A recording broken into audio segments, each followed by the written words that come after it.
Yes, please go ahead. Okay.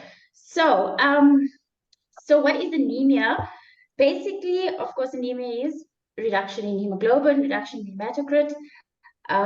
Usually females have a lower hemoglobin than males, so females usually between 12 and 16, and males between 14 and 18. So lower than that would be classified as anemia for that specific gender and age. So what are the causes of anemia? What are the mechanisms basically of anemia? So the way I like to think about it is exactly as I've drawn here, where you have your production defects and your maturation defects, and those two fall under basically hypoproliferative defects. Reduction of reduced proliferation of erythropoiesis, and then your survival defects, sequestration, and blood loss. So production defects basically, where there's no production of EPO, which is your growth factor for erythropoiesis. We know EPO is produced in the kidneys, so of course anything that causes kidney damage is going to reduce your EPO. So kidney damage, renal carcinoma, kidney failure, etc. And of course bone marrow damage itself, such as infiltration, inflammation, infection, drug-induced toxicity to the actual marrow. Okay, and then maturation defects. So easy. So it can be cytoplasmic or nuclear. Cytoplasmic. Think about such as hemoglobin synthesis, such as iron deficiency anemia, and then defects in globin, in synthesis of the globin in hemoglobin itself, of the globin, either the alpha globin or the beta globin chain, such as occurs in thalassemias, or it can be defects in the nucleus. And here we have to think about things like your B12 folate, MDS, anything that causes disruption in the nucleus. All right, so survival defects, again, intrinsic to the red cell or extrinsic. Intrinsic defects like membrane defects, examples spherocytosis or velocytosis, etc. Enzyme defects, any enzyme involved in erythropoiesis, such as most common G6PD deficiency, sickle cell, all right? And then extrinsic is basically anything that attacks the red cell, such as antibodies, which can be manifested as a result of hemolysis, transfusion, so causing hemolysis of the red cell, or the red cell passing through defects through the valve, which is defective, which occurs with which results in basically macroangiopathy. All right. Sequestration, basically the spleen, hypersplenism, most common cause, portal hypertension. So splenic sequestration, because the spleen, as red blood cells pass through the spleen, it gets damaged, and therefore we end up with anemia. And then of course blood loss, which can be acute or chronic. So acute, obviously, we know motor vehicle accidents. Chronic, most commonly, peptic ulcer disease, resulting in GIT bleeding, and of course, most commonly iron deficiency anemia. But we get to that. Okay, so. So basically, a quick schematic of hematopoiesis. It starts at the proerythroblast stage, and then as it matures, the erythroblast reduces in size to become the mature red blood cell, and in the process, the nucleus is it becomes enucleated, and this process from the proerythroblast stage to the mature red cell requires various growth factors, requires iron, B12, folate, to smoothly progress through this through the development. So we start with EPO, most important growth factor for erythropoiesis. Basically, EPO produced in the kidney. It's produced in the cortex, in the intestine, interstitial fibroblasts near the peritubular capillary. So of course, that's why, as I said, any kidney damage will result in reduced EPO. It's basically, its primary function is regulation of red blood cell production, erythropoiesis. And usually it gets produced in response to hypoxia, any hypoxia, ischemia, and so on. And EPO basically, it goes to the bone marrow where it is used in erythropoiesis. Okay, so I think this is pretty much similar slide to what I've shown you before, where EPO is required for erythropoiesis, in the same way that granulocyte stimulating factor is required for myelopoiesis, and thrombopoietin is required for megakaryopoiesis. So basically similar pathways for each of the red blood the stem cells. So I'm going to present you with kind of with a sort of a different approaches to anemia overall, and then we'll go into, of course, iron deficiency. So the most commonest model for diagnosis of anemia is usually the MCV. I think most clinicians still use this model. It's reliable. Basically, we're looking at the size of the MCV, basically the size of the red cell. So less than 80 is microcytic, normocytic between 80 and 100 femtoliters, and macrocytic is, of course, more than 80 femtoliters.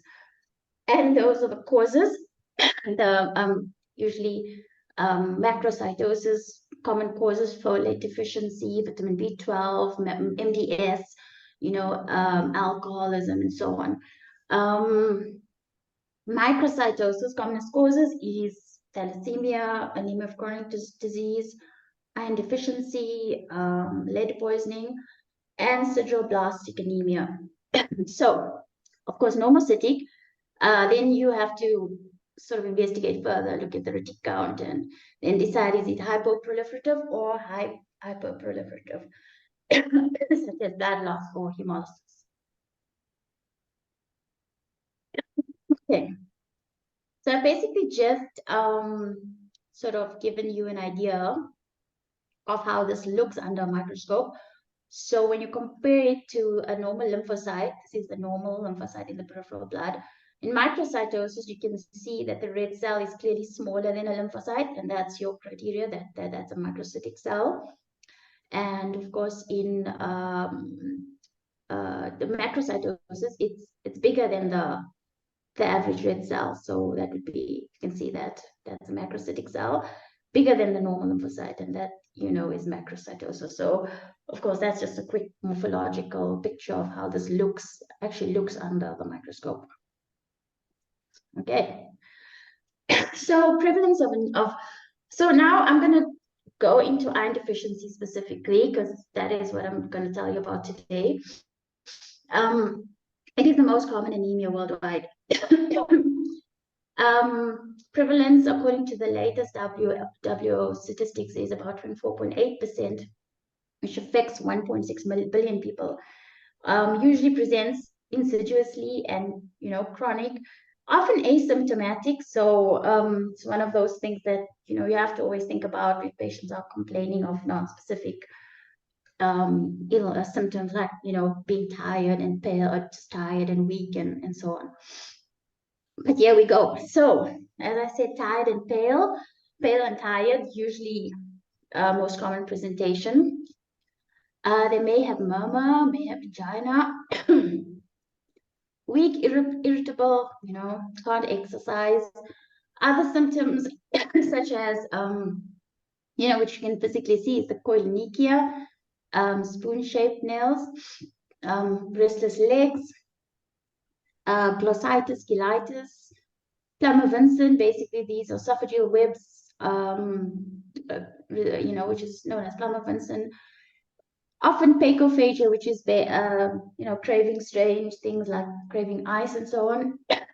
Beet beeturia, which is basically a red urine after eating beetroot.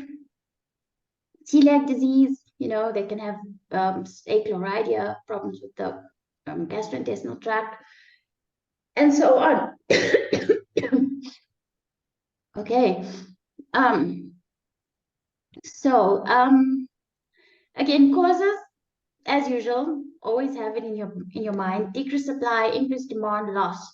Okay, this is your basic thought process that you need to have when you are faced with a possible iron deficiency. So decreased supply, obviously, decreased supply because they're not getting iron. Most common, not getting iron from the diet due to prematurity, poverty, or just vegan diets and so on. Malabsorption basically not absorbing iron, obviously most commonly due to GIT disease or post-gastric surgery, where they would have malabsorption.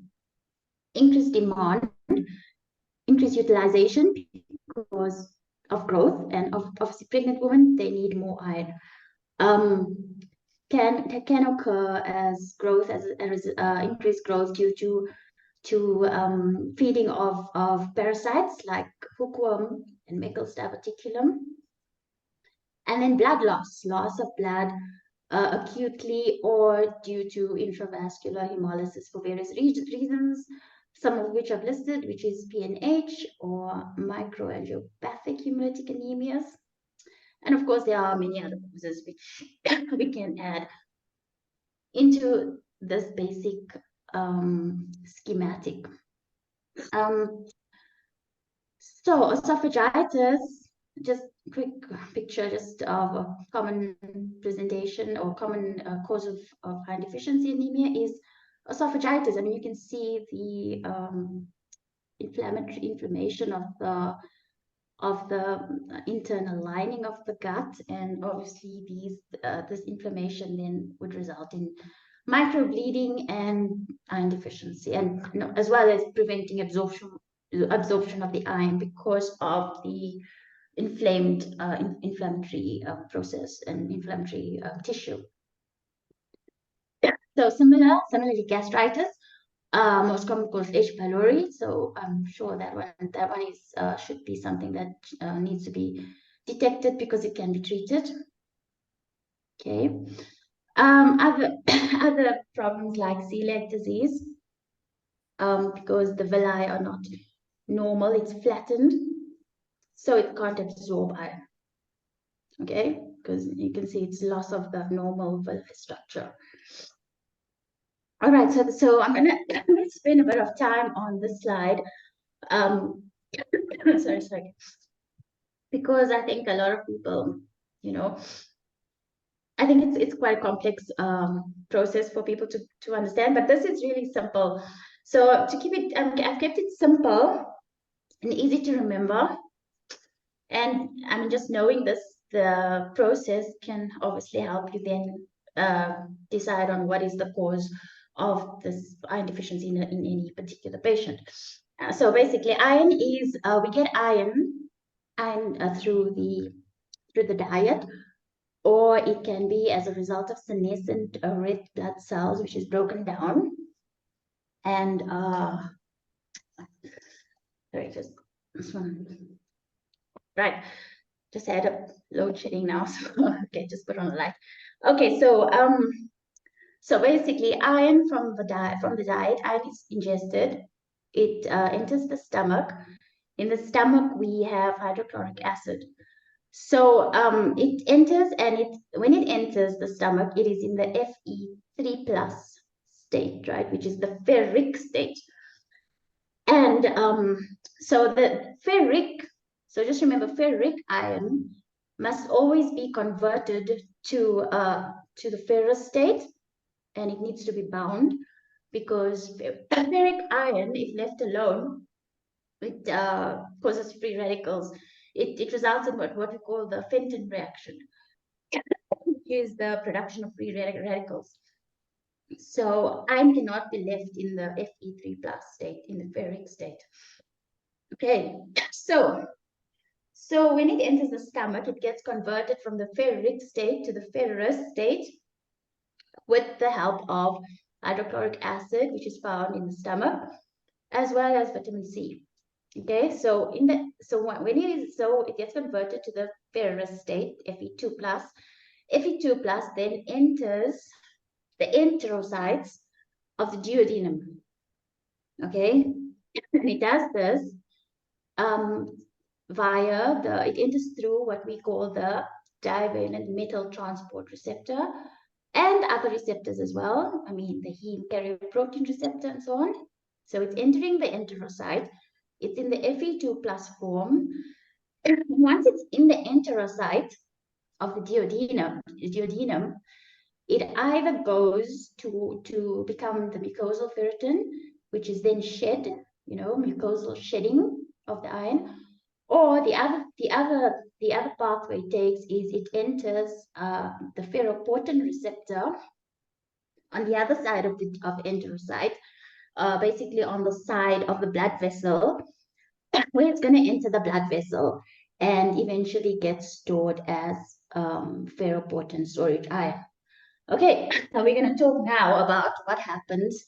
So once it enters the enterocyte, it then goes to the other side of the enterocyte where it is in contact with the blood vessel. So then it exits the enterocyte through the ferroportin receptor, as if we're still talking about of the ferrous state, the Fe2 plus. And as it enters the blood vessel, it's then going to be converted to the ferric state, okay? And that with the help of proteins such as ferritin and ceruloplasmin. So then it gets into the bloodstream in the ferric state. So remember we said ferric cannot be left alone because it's going to cause a Penton reaction. So in the bloodstream, we have transference. So it immediately binds then to transferrin. And we can remember this by the fact that transference, it's exactly what it says. It's transporting ferrin, iron. So it's iron transporter. So it's that simple. So that then the ferric transferrin complex in the bloodstream will move towards the bone marrow, where it's then where the iron is then released, so that it can aid in erythropoiesis. Or the other pathway it takes is moving to the liver in the ferric form, where it is basically where it stimulates, or it's a signal to hepcidin. And hepcidin, as we know, is it's basically the only iron regulator in the body. So hepcidin is crucial. Once hepcidin, detects the iron, it's going to inhibit absorption of iron. Okay, and that's how it regulates iron absorption. It inhibits iron absorption by inhibiting this very same ferroportin receptor that it initially entered from. Right. The other mechanism of hepcidin is basically to block the macrophage, the iron from the macrophage. So it basically blocks release of iron from macrophages. So you see often in a hematology report, you'd notice doctors would say, there's reticuloendothelial iron blockade. So it's actually this exactly this mechanism that is being referred to. And that in a nutshell is really iron absorption. So I hope that was quite clear and simple to understand and to remember. Okay. Okay, so overall, laboratory studies, we're going to obviously do them full blood count. We're going to find microcytic anemia, often low MCH, MCHC. White cell could be normal or it could be high. If there's a say hookworm, you're going to have eosinophilia. Platelets often platelets are either normal or increased because of what we call reactive thrombocytosis. And the reason why that happens is because the TPO and EPO work in a similar way. So when you have the anemia, you can also have, you know, your sort of increased platelets. Also, the other reason is that the blood is often lacking iron, so it's thinner. So you have like a kind of platelet increase to sort of compensate for that fluidity of the blood. Okay. Okay, so once we have this basic FPC, then we move on to our secondary studies, could say. And that includes your basically ferritin, iron studies, peripheral smear, and bone marrow. So we'll go into detail now. Okay. Okay, so ferritin, actually I'm gonna go back there. I'm gonna start with this. So ferritin is basically, it's a storage protein which binds iron. It's made in the bone marrow and the liver, and it's quite sensitive to inflammation. So when you have inflammation and release of IL-6, cytokine IL-6, it stimulates ferritin production. So that's why we say that ferritin is an acute phase reactant. But it usually keeps iron in a bound non-toxic form again, as I said, and usually degraded by lysosomes, and inversely proportional to proportional to the stored iron. Basically, 1 gram of ferritin, microgram of ferritin is proportional to about 8 milligrams of stored iron. Obviously, it's reduced in iron deficiency and increased in iron overload and anemia of chronic disorders. So I just wanted to give an overview of ferritin there. And yeah, so now I want to talk about an approach to iron deficiency based on the ferritin level, which is also a very useful way of diagnosing iron deficiency. So it's said that a ferritin of less than 45 is it's basically suggestive of iron deficiency. But it's not that simple because, as I said, ferritin is an acute phase reactant, so it's going to increase in any inflammation, infection. So that's why when you have ferritin very high, you know, there's a few possibilities.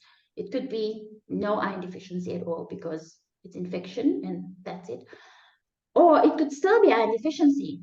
So that's why we need to do the iron studies. This is quite a simplistic thing with ferritin more than 100, no iron deficiency. However, sometimes you can get ferritin more than 100 and still have iron deficiency. But when you have a kind of a in-between figure, ferritin of, you know, high but not that high, and so then, you know, then that's when you really need to assess your iron indices, such as your serum iron, total iron binding capacity, and your saturation. So then based on the iron studies, it can then be, yes, iron deficiency, or no iron deficiency and simply infection. Obviously, if it's reduced iron, then it is iron deficiency. If iron is increased, then of course it's not iron deficiency. So that's really just, yeah, I think that's probably works the best in as a quick schematic to you know, decide is this iron deficiency or not. As I said, for me, I have come across cases where ferritin was maybe 200 or really high, because some patients have a cytokine storm. I mean, some patients, especially maybe HIV infected patients, have really high ferritins because they've got they have a cytokine storm, a lot of IL-6 being released. So, but they still have anemia. So then you definitely can get situations where ferritin is extremely high and there is iron deficiency. So just to bear in mind, I think this classification is not, should not be taken as a hard and fast rule. There are anomalies, especially, as I said, with HIV, I've seen that. So, so just to bear that in mind. Okay, we've been through this. So now I'm going to go on to the iron studies itself. So when you get an iron study profile, you can see serum iron. obviously serum iron. Iron is released from senescent red blood cells in macrophages, and it exits into the bloodstream, as I've said before, and it binds to transferrin. From transferrin, it then gets stored in the liver as ferritin. Simple. That's what happens with serum iron. And of course, in iron deficiency, it's reduced and it's increased in iron overload. So I think that is quite straightforward. Okay. So what is the serum total iron binding capacity, the TIBC? We often see that in reports. It's basically the transferrin. So transferrin is basically the transporter of iron, okay, produced in the liver, and binds the ferric state of iron so that it, to prevent free radical formation, and then basically takes that iron across to be stored as ferritin, or to be used in erythropoiesis. So the important thing to remember about the TIBC is that it is kind of inversely proportional to ferritin. So as ferritin increases, transferrin decreases. Okay, simple. So of course, in iron deficiency anemia, because the ferritin is reduced, you can expect transferrin to be increased. So when you're looking at an iron study, increased transferrin, this is iron deficiency. Okay, with obviously other parameters. Okay.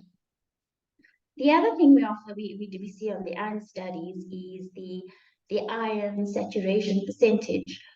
And this is it's basically the amount of iron that is bound to the transferrin receptor, that attaches. So in a normal state, it should be about 1/3 occupied. By the transferrin receptor should be about 1/3 occupied by iron. So that's about 33%. But of course, in iron deficiency, it's not so. It's reduced because there's no iron, so there's not enough iron to bind to the transferrin receptor. So the percentage saturation is reduced. Okay, and the opposite happens with iron overload. Okay, that I think is quite straightforward. So the last parameter to consider on the actual iron study profile is the soluble transferrin receptor concentration. And this is really the main, how can I say, value for this is to basically differentiate it from anemia of chronic disease. It's normal in anemia of chronic disease and increased in iron deficiency anemia. So if there's a question of whether this is ACD versus IDA, look at the soluble transferrin receptor, and that will give you a quick indication of what it is, because obviously we do have those cases where we're not sure is it iron deficiency or anemia of chronic disease, because we often have mixed pictures as well. So this is one of those tests that can give you a clue. Okay. So pre-erythrocyte protoporphyrin can be done, not commonly done, but it's something that can be done. Basically, hemoglobin is composed of heme and globin. Heme is composed of iron and protoporphyrin. So if there's no iron, like in iron deficiency, you won't have, the iron cannot be sort of attached to the protoporphyrin. So you have protoporphyrin will be increased because there's no iron to bind it. So it's going to be like free. So that's why we call it free protoporphyrin, because it's free and it's not, doesn't have a partner. So increased free erythrocyte protoporphyrin is also another indication that there's an iron deficiency. Okay, so next thing you're going to do is ask, to have the actual peripheral smear reviewed by a hematologist. And this is the picture we see. In isocytosis, you can see that's why there's an increased RDW, because many different shapes and sizes of cells hypochromic cells. You can see light pale center of cells, so there's no hemoglobin there. It's empty, right? You get target cells, pencil shaped. Yeah, here you go. Here's a pencil shaped cell. So this is sort of what it looks like under the microscope, and probably the best diagnosis for iron deficiency. Okay, bone marrow, yes, it can diagnose iron deficiency because that's probably the gold standard. This is probably the gold standard for iron deficiency, is basically to stain the bone marrow and look for the iron itself. If it's no iron, there's no iron. Then you can be assured that there's no iron, because the bone marrow is basically the production site for erythrocytes. However, it's definitely not a recommended test, because there are easier ways of diagnosing iron deficiency as above, as I've spoken about. I mean, this is a painful procedure, it's invasive, and definitely not recommended to diagnose iron deficiency in a patient unless the patient requires a bone marrow biopsy for other reasons. If you suspected cancer or any other, if there's any other reason for the bone marrow besides, that the patient presented only with iron deficiency. So therefore, do not do bone marrow for iron deficiency. That is not good practice at all. And I say this because I've actually experienced patients sending bone marrows for iron deficiency, which is really not good practice. Okay, so I'm going to get back to the slide, but quick screenshot of all the tests which we have to look at to determine iron deficiency anemia, but we'll get back to this just now. Okay, so I'm just giving a quick case review, so we can just have a bit of a thinking break. Okay, so an otherwise healthy 35-year-old male came to blood donation campaign, was rejected. He was told to be asked to be evaluated by a hematologist. Okay, and okay, basically this is his hematology results, So he's got I'll just go through briefly. He's got a white cell count of 4.79, red blood cell count of 5.12, hemoglobin 10.7, MCV 66. The other thing of note is, okay, he's got, there's some other parameters here, but I won't mention all of them. I'll go on to the iron studies. The iron studies is showing low. His iron studies low, 14. So is it iron deficiency? Is it asymptomatic thalassemia really? Is it both iron deficiency and thalassemia, HPH disease, or he needs to have hemoglobin electrophoresis? Okay, so I'm not going to ask anyone, but in your brain, in your head, just try and think what you think it might be. I think this is interesting that his red blood cell is 5.12. Obviously, that's quite interesting. He does have a microcytic anemia, and he's got low iron. So of course, this is iron deficiency, but maybe not just iron deficiency. So yeah, so definitely not iron deficiency only. He's got both iron deficiency and thalassemia. And the reason is the clue was in the red blood cell. He's got a high red blood cell count. So so that's the thing with iron deficiency also. Besides trying to differentiate it, with ACD, which we often, have a problem with, we also have to make sure that there's not an underlying. Dr. Sedick, Yeah. You mentioned that the patient's got a high red blood cell count, but it Yes. appears to be less than the upper limit of normal. Yeah, so I'm getting there. The way we do it is we calculate the Mensa index. Okay, so like here in the slide, you calculate the MCV divided by the red blood cell count. So so it's basically you got to calculate the index, and then obviously less than 13, more than 13, less than 13 favors thalassemia. So yeah, so basically this is a quick table to differentiate IDA from iron deficiency. Red blood cell count in thalassemia more than 5, iron deficiency is less than 5.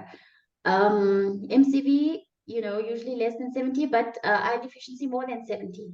So it's a subtle difference, in a way. And then RDW in iron deficiency is very high, but it's not that high in thalassemia. And then the Mensa index. Mensa index is only one of the indices which can be used to diagnose, to differentiate thalassemia from IDA. Actually, there are other indices, which can be used. Mensa is the most popular, the easiest to calculate. So as I said, there are several algorithms using conventional red cell indices that can facilitate discrimination of these two diseases. However, the studies have actually reported that only about 30 to 40% of these algorithms are actually effective. So now there's a whole lot of literature regarding new diagnostic algorithms which incorporate like reticulocyte parameters and to actually try and differentiate these two. And this has actually increased the sensitivity for diagnosing or differentiating these two conditions up to 70%. So it's quite good. One of the popular, or one of the newer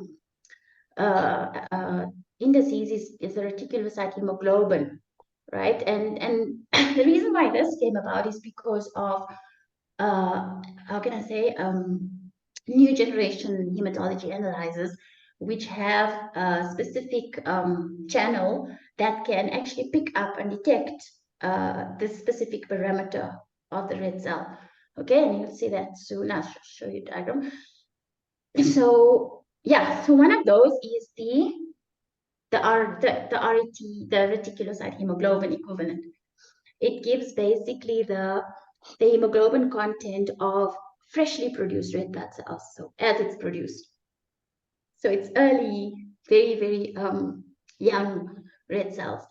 Okay, and so it actually provides information on functional iron, So the amount of iron in these young cells tells you, it gives you an indication of that there was iron in this production, and there was enough iron, and how functional it was. So it's useful to differentiate IDA from ACD as well as thalassemia.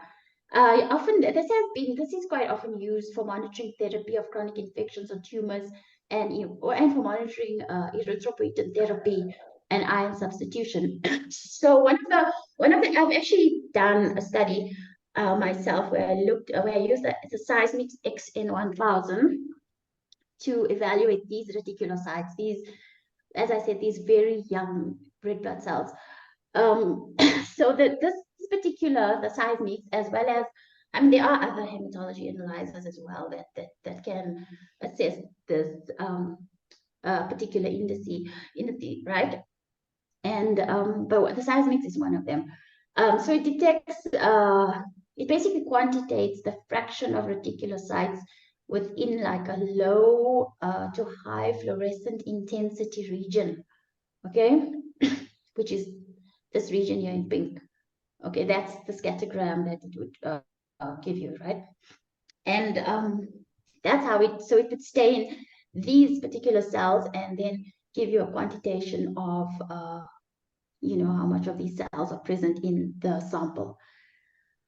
Okay, so I've done the study myself where I looked at that particular parameter for discriminating IDA from thalassemia. And I used about 2,000 samples, so it was quite accurate. Or it was a good number too. It wasn't, it was a good number for a study. And this is what I found. I thought this was quite a good, so, basically I found that reticulocyte parameters most accurate for discriminating IDA from thalassemia patient was, okay, the reticulocyte hemoglobin, and something else called the immature reticulocyte fraction, okay? the reticulocyte hemoglobin had the best statistical significance for IDA patients. So I found that patients with IDA had a reticulocyte hemoglobin cutoff of 22.25 with a basically diagnostic accuracy or area of the under the curve of 0.69, which is basically diagnostic accuracy of 69%, which was very much comparable to other similar studies. So there's still a lot of literature out, on this that is coming out daily. But I do hope that most machines, newer machines, would start incorporating this parameter and actually provide this to doctors and physicians to be more aware of this parameter as well. Yeah. Okay. So, in summary, Dr. Sedick, just one quick question, sure. please. Sure. Thalassemia being an inherited disease, if you diagnose thalassemia in this patient, should you also check his parents? So I mean, it depends. Then you've got to see, or is it like thalassemia tray, or is it major thalassemia? Obviously, I mean, I think clinically you'd already have some suspicion, but once you decide if it's the tray or not, the tray are not usually sometimes even clinically asymptomatic. But once you do, if you want to continue with the investigation of thalassemia, you'd have to do then your genetic studies, and then to exactly find out what is the deletion and so on. And then of course, then you're getting into therapeutics, and then therapeutics can involve things like gene replacement therapy. So that's a whole new discussion, of course, and you're going down another road in your investigation, Yeah. Thank you. Okay, so iron deficiency summary: reduced hemoglobin, hematocrit, reduced MCV, reduced MCHC, MCHC, reduced reticulocyte count. As I said before, white blood cell can be normal or increased, especially if there's concurrent eosinophilia secondary to parasitic infections like hookworm, often causing iron deficiency. Platelets normal or increased. So RDW actually should fall under here as well. RDW increased because of that anisocytosis. RDW is basically your variation of red blood cells. That different forms. You're getting pencil cells, target cells, small cells. That's RDW. So of course it's going to be increased in iron deficiency. That goes without saying. Okay. Iron studies: reduced serum iron, reduce ferritin or increase ferritin, depending if there's concurrent inflammation, as we discussed. Total iron by transferrin basically increase, saturation decrease, your soluble transferrin receptor increase, and normal in iron deficiency anemia. So that's your clue to decide between ACD or not. And then, like I said, reticulocyte hemoglobin, which you can think about if you do have access, or if the hematology, if the analyzer is producing that result for you.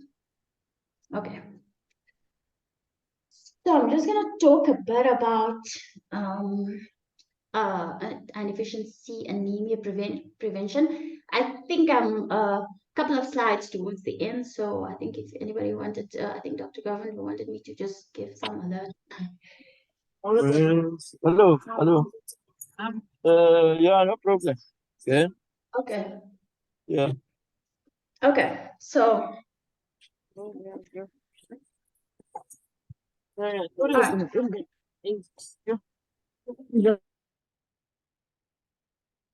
Okay, Dr. Sedick, could you just unmute? Okay, great. Okay, so I'll just continue. Iron deficiency anemia. Okay, sure. Before you go on, colleagues, Dr. Falkwain has posted the register link in the chat for the CPD. Please click on it and complete the register so that you can get your CPD points. Thank you. Thanks, Dr. Falkwain. Please continue, Dr. Sedick. Okay, thank you. So, iron deficiency anemia treatment. Of course, the best treatment is prevention. So, consumption of iron-rich foods, vitamin C. You know, WHO recommends iron supplementation actually to prevent IDA in specific instances where the prevalence of anemia is 40% or higher. For instance, in children between 6 and 23 months, and those are the recommendations they give, 10 to 12.5 milligrams of elemental iron daily and so forth. Sorry, I think I just, sorry. Yeah, sorry. Yeah, so yeah, the WHO also recommends iron supplementation in the same setting for menstruating adult women and adolescent girls. They recommend 30 to 60 milligrams of elemental iron daily for 3 consecutive months in a year. Okay, so treatment. Treatment can be basically management of underlying cause of iron deficiency anemia should obviously always be considered and treated appropriately. There's 3 routes to replenish the iron: oral, parenteral, or transfusion of back cells.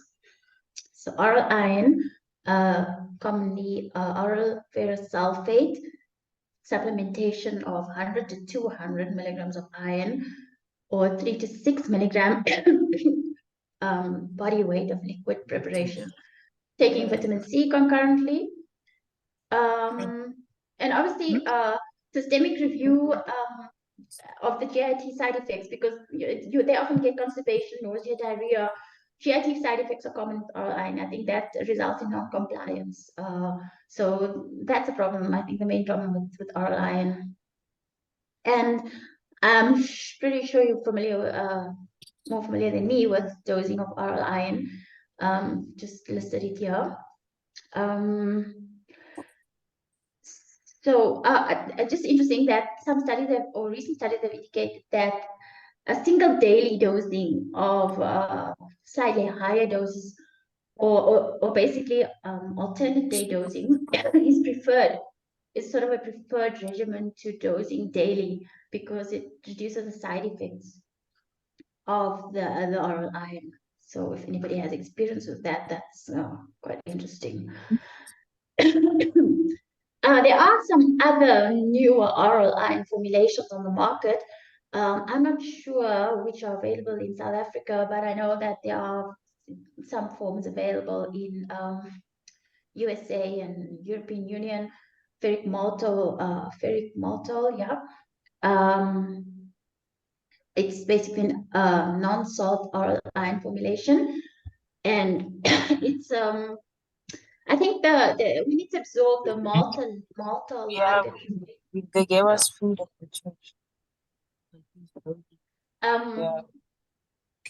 So basically, I think what these newer oral iron formulations result in less irritation to the gastrointestinal tract, you know, so better compliance than your conventional oral iron formulations. I think that the whole they're basically trying to make it so it's more so patients are more compliant on. So these newer ones are definitely have less effects on the gut microbiome, which I think is the main problem with oral iron therapy. There's another newer oral iron. It's called sucrosomial iron. And again, here it says the unique structure of this particular molecule protects the iron from the acidic environment in the stomach. It increases intestinal epithelial absorption and it ensures high bioavailability, while at the same time reducing the risk of potential GIT effects. Okay, so the second route, then if that's not working, we obviously need to consider IV iron, and we need to consider it also its particular circumstances. I'll get to that now. But the main advantage of the IV iron is that it bypasses the GI tract. So it avoids the mucosal aggravation and inflammation, causes less side effects. And these include your desferum, monofer, ferroinject, venofer, And these are the particular doses in which, I mean, so yeah, these are just an overview of the IV iron preparations. Yeah. So basically, when do we give parenteral iron? So basically in iron refractory anemia, which is basically defined as no response to iron, to oral iron, after 4 to 6 weeks of oral iron treatment. If somebody is completely intolerant to iron, to oral iron, if they've got severe, very severe symptomatic anemia, if they've had gastric or duodenal surgery, which leads to malabsorption of iron, chronic blood loss that cannot be compensated by the oral iron, or active inflammatory bowel disease, or end-stage kidney disease. Okay, so overall, that's when you definitely consider Dr. IV Sedick? iron. Yes. So you're saying a refractory after 4 to 6 weeks. Of oral iron treatment, yes. Would that mean that the lab test will have to be done again, a full blood count? And I think that's how you do. Yes, you would monitor that. You'd have to monitor the full blood count to see if there's improvement in the microcytosis and the hemoglobin. That would be the main thing. just the full blood count or the full blood count and the iron? I think the full blood count is enough to, as long as you're seeing the hemoglobin increment. There's no need to repeat the whole iron studies. I mean, I mean, it depends, of course. Like if the patient presented with a mixed deficiency, and it depends on whether the case was straightforward or not. But I mean, I guess you could choose which one you want to follow. If you want to follow the iron, specifically the serum iron, then it's worthwhile just repeating that. But the FBC itself, if you have resolving of the microcytosis and your hemoglobin increase in the increment, then the patient is responding, of course, and as well as clinically and so on. Thank you. But you would have to repeat it, yeah. Okay, and then red blood cell transfusion is really reserved for patients with severe anemia, and that they are hemodynamically unstable, or they have severe comorbid conditions. 1 unit of blood contains about 200 milligrams of iron, so that's something to remember. But of course, it's not without risk to transfuse red blood cells. I mean, there's a risk of transfusion reactions, which includes transfusion-related acute lung injury, transmission of infections, viral, bacterial.